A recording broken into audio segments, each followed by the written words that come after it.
Hello everyone and welcome back to our channel Chef Mamta Kitchen. Ako ebar ahi golo notun eta video loi notun recipe hoite. Aji ami bonabole goi asu gahori mangkho mesta tenga aru horisar logot. Tene hole guys ahokson sao ami keneke bonau recipe tu. Amar logot ase boil kori thua gahori horu horuke kati thua mesta pat, ada nohoru paste, horisa jak ami bamboo shoot buliu ko. সৰু সৰুকে কাটি থোৱা পিয়াজ জলকীয়া আৰু আছে কেঁচা জলকীয়া পেষ্ট কেৰাহীটো কৰি লম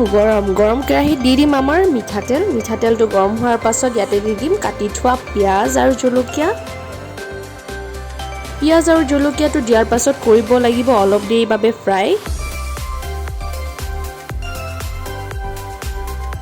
যেতিয়া হৈ যাব ফ্ৰাই ইয়াতে দি দিম আমাৰ আদা নহৰু পেষ্ট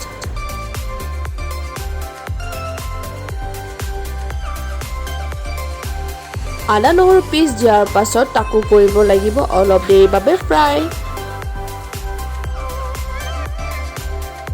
আদা নহৰু পেষ্টটো ফ্ৰাই হৈ থকা সময়তে দি দিম ইয়াতে আমাৰ কেঁচা জলকীয়াৰ পেষ্ট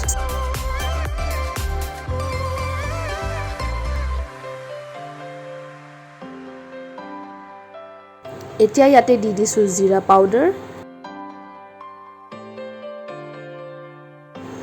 black pepper জিৰা আৰু black pepper দিয়াৰ পাছত কৰিব লাগিব অলপ দেৰি বাবে ফ্ৰাই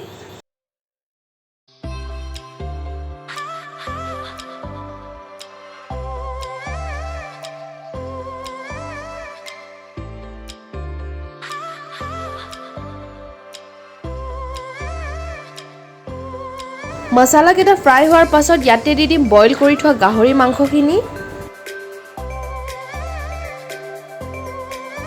মাংস কেটা দিয়াৰ পাছত আমি অলপ দেৰি বাবে ফ্ৰাই কৰিম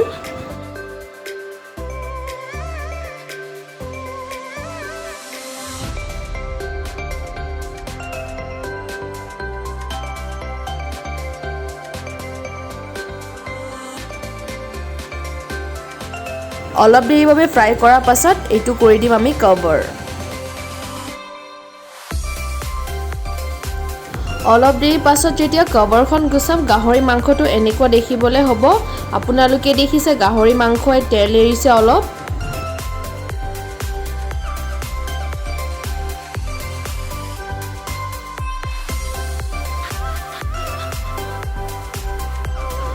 এতিয়া ইয়াতে দি দিছো অলপ হালধিটো দিয়াৰ পাছত লাৰি দিম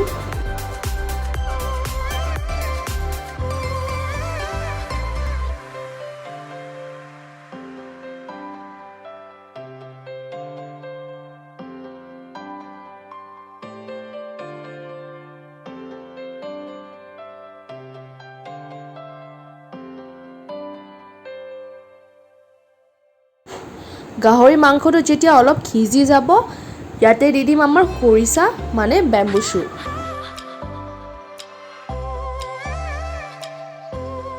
খৰিচাটো দিয়াৰ পাছত আমি অলপ দেৰি বাবে লাৰি দিম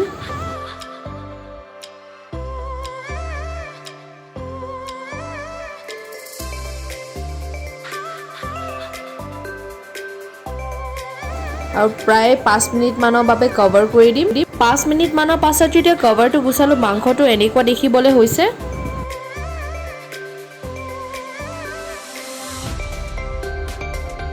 ভালদৰে সববোৰ লাৰি দিম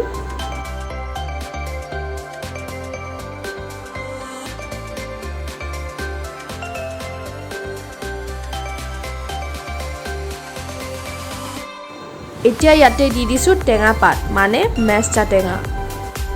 খৰিচা আৰু মেষ্টা পাতৰ টেঙা যেতিয়া গাহৰিৰ লগত একলগ হৈ যাব খাবলৈ ইমান টেষ্টি হয় আপোনালোকে ঘৰত এবাৰ ট্ৰাই কৰিব আৰু প্লিজ আমাক কমেন্ট বক্সত জনাব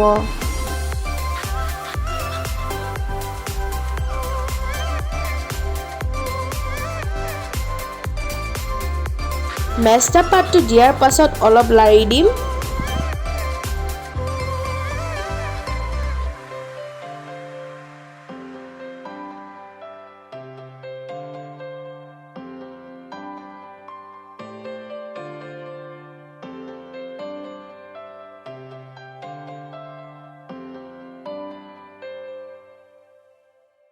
এইয়া গাইজ দেখিছেনে মেষ্টা পাতটো ইমান ধুনীয়াকৈ সিজি গলি গৈছে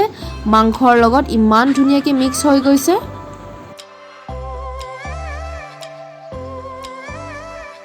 আমি অলপ দেৰিৰ বাবে মাংসটো লাৰি থাকিব লাগিব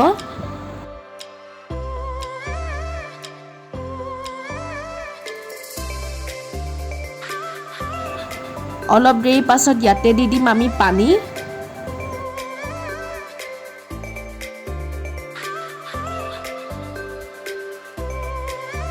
আৰু পানী দিয়াৰ পাছত ইয়াতে দি দিম সোৱাদ অনুসৰি